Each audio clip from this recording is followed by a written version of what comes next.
வணக்கம். காஞ்சிகேசன் பேசுகிறேன். எப்படி இருக்கீங்க? ஒன்றும் இல்லை, இப்போ தான் வந்துட்டேன். இன்றைக்கி நம்ம சொல்ல போகிற டாபிக் மூணுமே கோயிலை பற்றி தான். அதாவது நம்மளுக்கு பக்தி இருக்கலாங்க, ஓவராக இருக்கக்கூடாது. சாமி கும்பிடுங்க, கூட்டத்தில் போய் கும்பிடணும் அப்படின்னு அடமே பண்ணாதீங்க. நம்ம வீட்டு பூஜை ரூம் காலியாகவும் இருக்கும். நம்ம வீட்டிலே கும்பிட்டுக்கலாம். காலியாகிற கோயிலுக்கு போய்ட்டு எங்கே இருந்தாலும் சாமி தானே, நம்ம தான் சொல்லலை தூணில் இருப்பார் துரும்பில் இருப்பார்னு. அது மாதிரி நினச்சிட்டு போக வேண்டியதான். நம்ம வீட்டில் கும்பிடுங்க, காலியாகிற கோயிலாக போய் பாருங்கள். நம்மளுக்கு எந்த வித பாதிப்பும் இருக்கக்கூடாது, மற்றவங்களும் இல்லாமல் இருக்கிறபடி பார்த்துக்கணும். ஏன்னா இப்போது திருப்பதி கதையை பற்றி தான் பேச போகிறேன். ஒரு சாமியை பற்றி தான் ஃபுல்லாக இன்றைக்கி டீட்டெயில் தான். திருப்பதியில் நேற்று நடந்த சம்பவங்க இது. எப்படின்னா 10ஆம் தேதி நாளைக்கு தான் சொர்க்க வாசல் திறக்கணும் அப்படின்ட்டு வைகுண்ட ஏகாதசின்னு சொல்லுவாங்க. அது 10ஆம் தேதி நாளைக்கு தான். அதுக்காக திருப்பதி என்ன பண்ண, நேற்று தான் அந்த கோயில் நிர்வாகம் சொன்னாங்க, கும்பல் ஜாஸ்தியாக இருக்குது, இந்த மறுபடியும் இந்த தொற்று நோய் மாதிரி வருது, அதனால் எல்லாம் மாஸ்க் போட்டு தான் வரணும் கம்பல்சரி அப்படின்னு காமிச்சாங்க. கூட்டம் ஹெவியாக இருக்குதுன்னு கூட சொன்னாங்க. எல்லாம் மாஸ்க் போட்டாமலாம் நம்ம டிவியில் பார்த்தோம். மாஸ்க் போடாமல் வரக்கூடாது அப்படின்னு ஏகப்பட்ட தட்டுப்பாடு வச்சாங்க. ஓகே, சந்தோஷம்.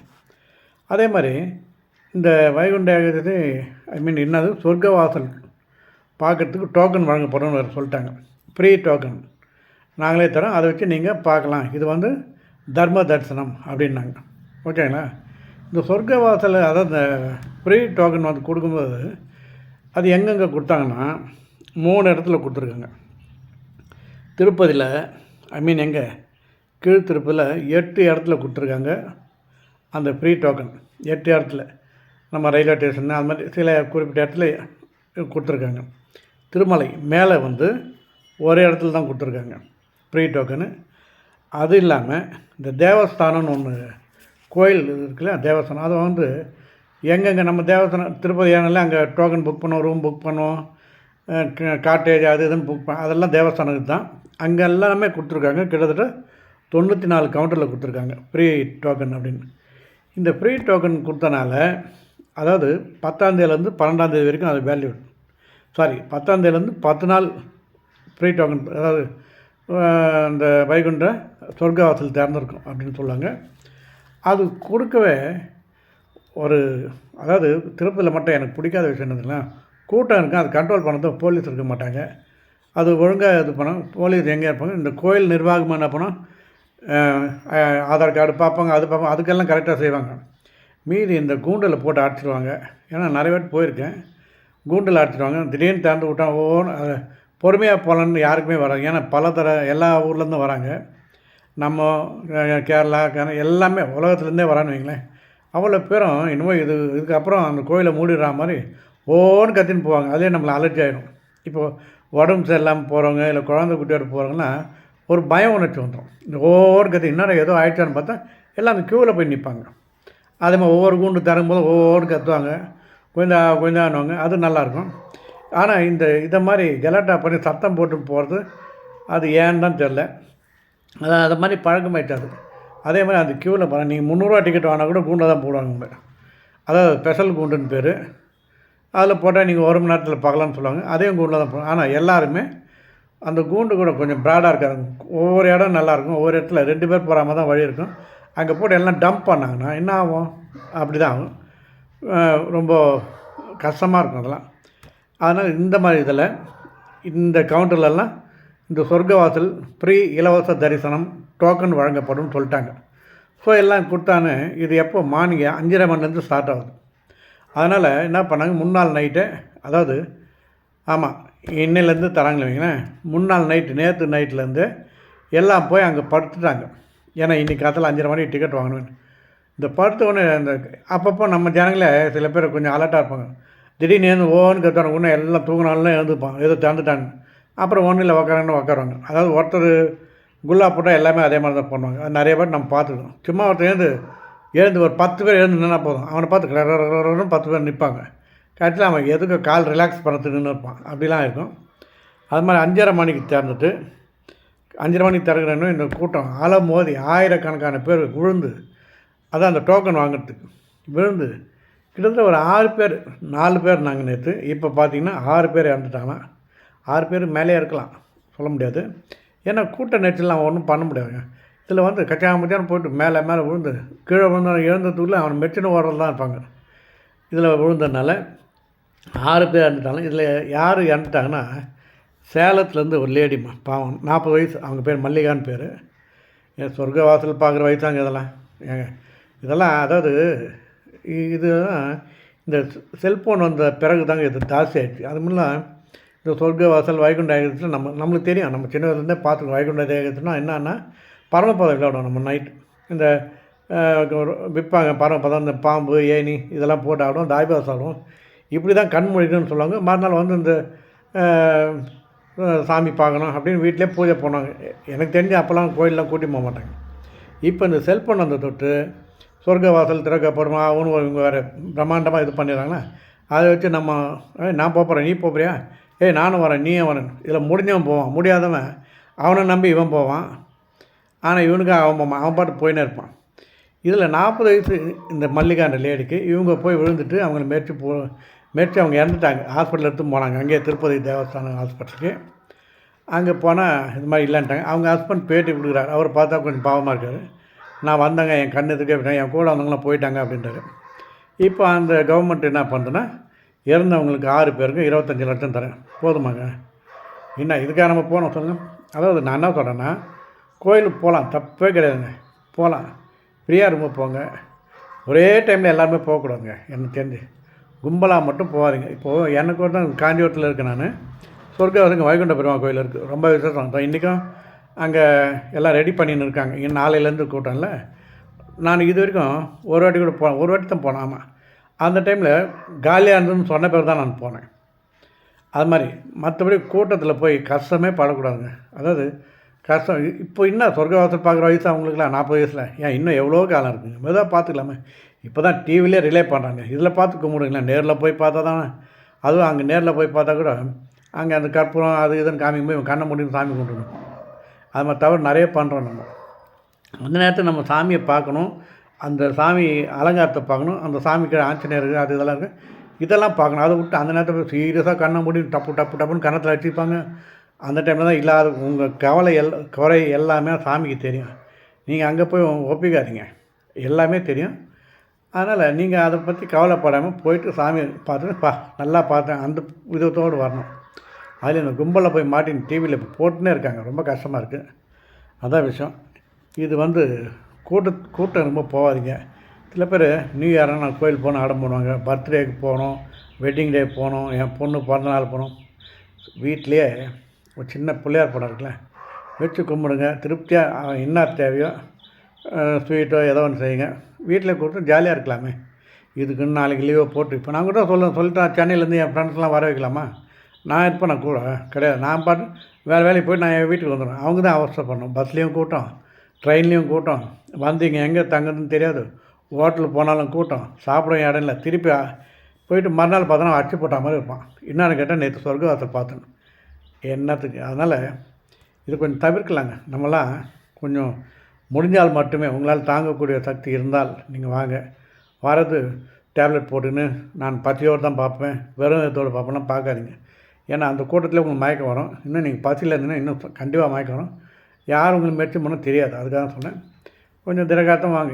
இதே மாதிரி தான் திருவண்ணாமலையும் நான் அதையும் சொல்ல போனேன். கிரிவலம் சொல்லி ஒரே நடக்கவே இடம் இருக்காதுங்க. கச்சா முச்சான்னு அவ்வளோ டைட்டாக போவாங்க. என்னத்துக்குங்க.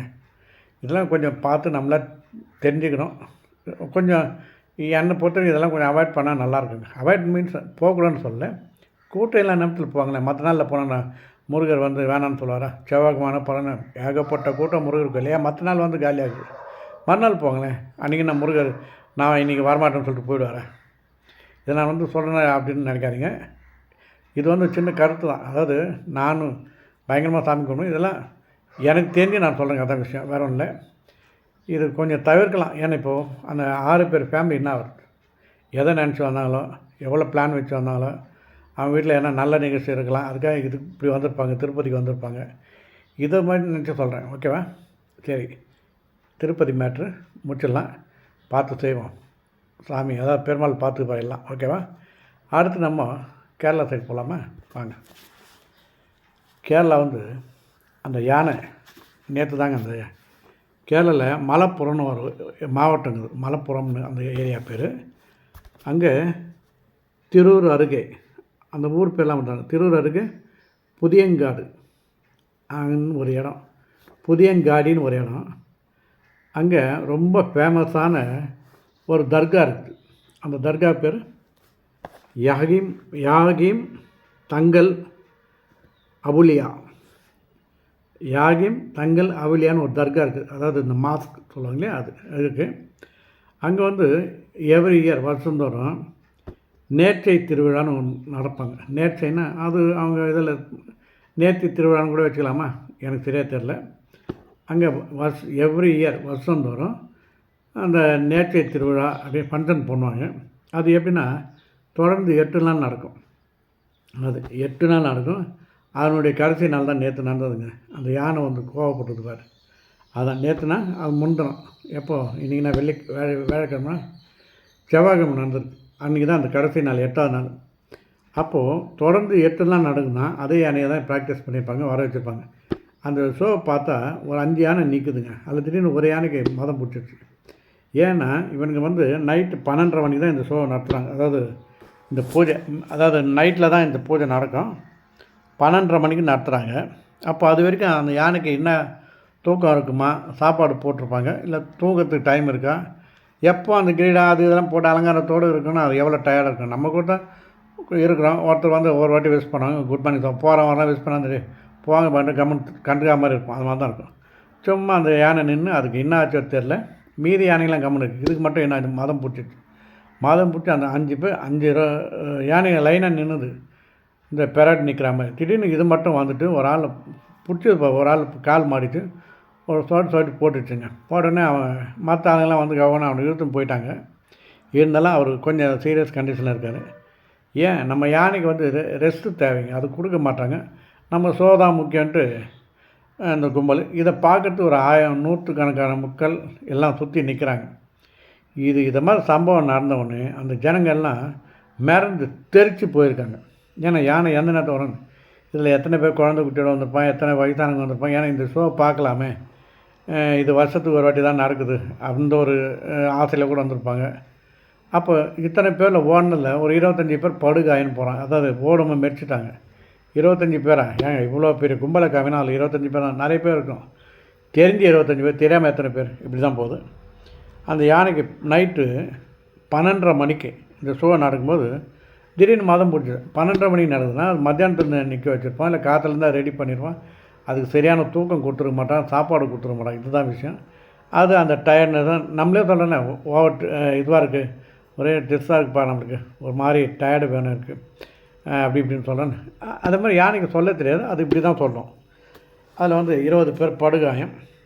அப்புறம் இந்த பாகன்கள்லாம் எல்லாம் அதை முயற்சி பண்ணி காலில் அந்த செயின் அது இதுன்னு போட்டு அதை அடக்கி முடிக்கிறதுக்கு 2 ஹவர்ஸ் ஆச்சு. இந்த 12:30 மணிக்கு மதம் பிடிச்ச யானை அந்த ஒருத்தர் வந்து அப்படியே ஃபைட்டு அடிக்கும்போது அது ஆயிடுச்சு. அதுக்கப்புறம் 2:30-3 மணி தான் அது காம் டவுன் ஆச்சு. இதனால் யானையை பார்த்த கூட எனக்கு பயங்க. இந்த கோயிலெல்லாம் இருக்கும், இப்போல்லாம் காஞ்சிபுரத்தில் அவ்வளோ கிடையாது, யானையே கிடையாது. முன்னெல்லாம் எதனா ஒரு கோயில் இந்த தேர் வருதுன்னா முன்னே 2 யானையை கூப்பிட்டு வராங்க.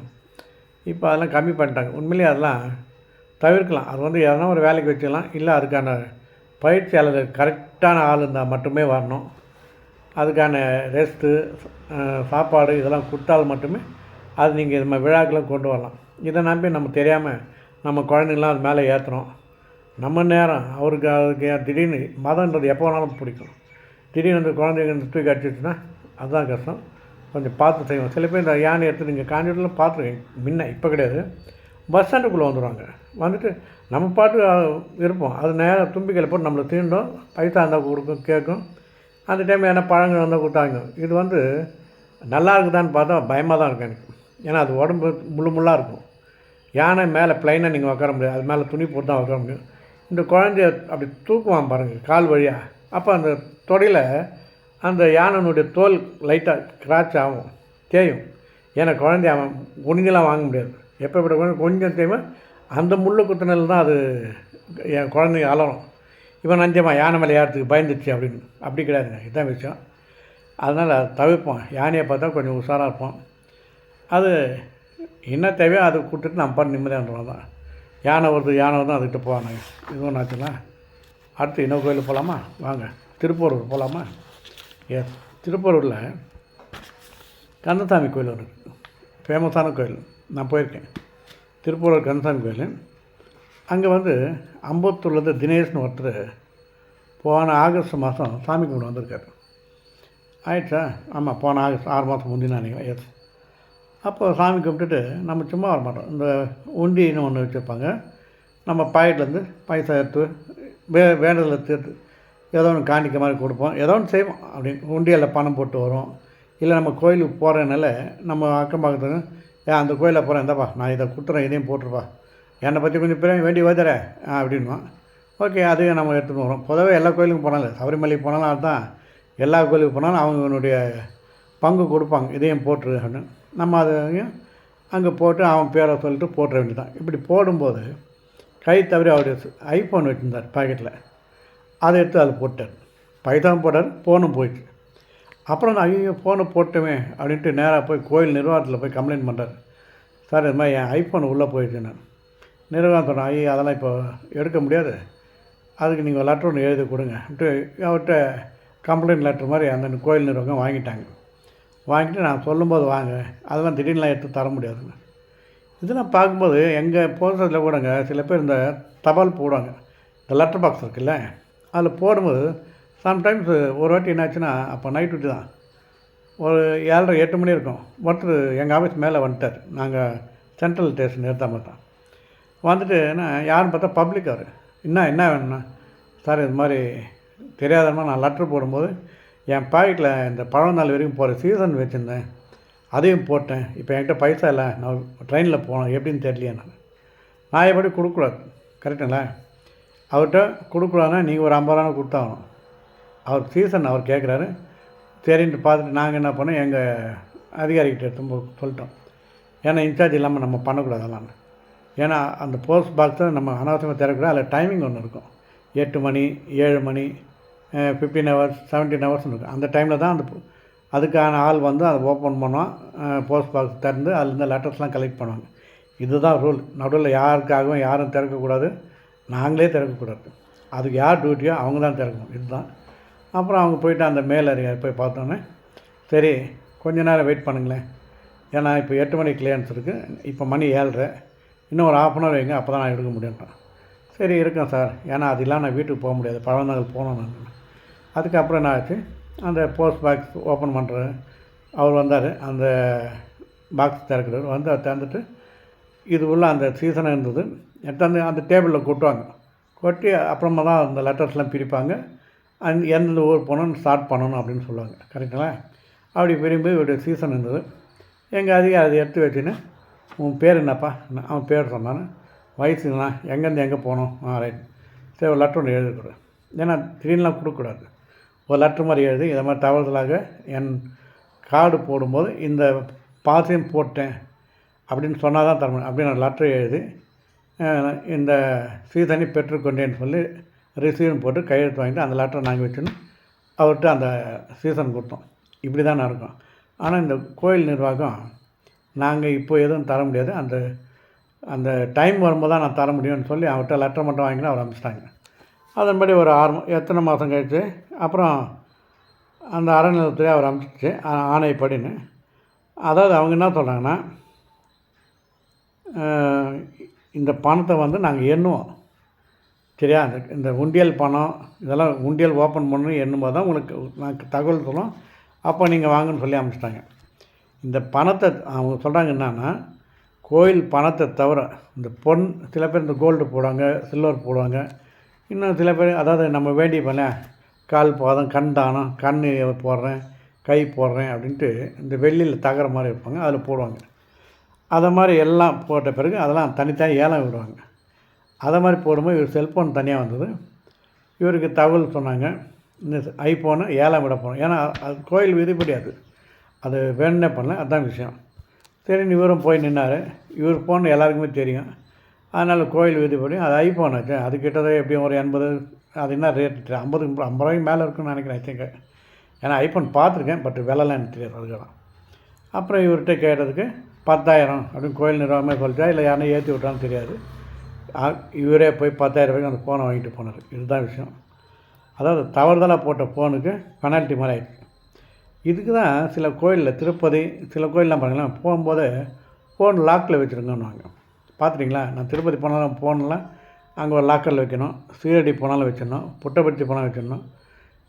பெரும்பாலான கோயிலில் ஃபோன் அலோடு கிடையாது. சில கோயிலில் நீங்கள் சுவிட்ச் ஆஃப் பண்ணிட்டு போங்க. நம்ம சுவிட்ச் ஆஃப் பண்ணிட்டு மேல் பாக்கெட்டில் வைப்போம். சம்டைம்ஸ் அது மிஸ் ஆகும், இல்லை யாரா எடுக்கப்படும். இதெல்லாம் தடுக்கிறதுக்காக தான் சில கோயிலில் இது மாதிரி திட்டம் வச்சுருக்காங்க போல். எனக்கு இப்போ தான் புரியுது, நல்ல திட்டம்னு. சரி, என்ன பண்ணுறது, ஒரு ஐஃபோனு 10,000 ரூபாய் எக்ஸ்ட்ரா இவர் கொடுத்து இவருடைய பொருளே ஒரு ஏலம் எடுத்துன்னு வெற்றிகரமாக வந்தார். இதுதான் விஷயம். ஓகே, அதனால் நம்ம என்ன பண்ணோம், கோயில் போகிறோம், உஷாராக இருப்போம். கும்பலான கோயிலில் உஷாராக பார்த்து போவோம். கோயில் போகும்போது பசியோடு போகாதீங்க. ஏன்னா கூட்ட நேரத்தில் மூச்சு விட முடியாமல் இருக்கும். எல்லா கோயிலும் மறுபடியும் சொல்கிறேன், எல்லா கோயிலும் ஃபேன் வசதிலாம் எதிர்பார்த்துலாம் போகாதீங்க. காற்றோட்டமாக இருக்கணும். கும்பல் இருந்தால் 10 ஃபேன் ஓடினா கூட உங்களுக்கு அந்த காற்று பத்தாது. உங்களுக்கு மயக்கம் வரும், கிடினஸ் ஆகும். அதான் கிடினஸ் தமிழ் தானே, இங்கிலீஷில் ரைட், ஏதோ ஒன்று ஆகும். ஆனால் நீங்கள் தண்ணியோடு போங்க. எல்லாருக்குமே தண்ணி கிடைக்கும்னு சொல்ல முடியாது. சில இடத்துல ட்ரிங்கிங் வாட்டர் வச்சுருப்பாங்க. அங்கே போனால் அங்கே ஒரு 50 பேர் நிற்பாங்க. உங்களுக்கு தேவைப்பட்ட அளவு குடிக்க முடியாது. அதனால் நீங்கள் கொஞ்சம் ரிலாக்ஸ் பண்ணிட்டு கோயிலுக்கு போகிறது நல்லது. ஓகேவா? எல்லாம் ஒரே டைமில் போய் சாமிக்கு ஒன்றும் கிடையாது. சாமி வந்து எல்லாருக்கும் அருள் புரிவார். அது நிச்சயம். அது வீட்டில் இருந்தாலும் சரி, கோயிலில் இருந்தாலும் சரி. ஓகே, பாய், காட் பிளஸ்.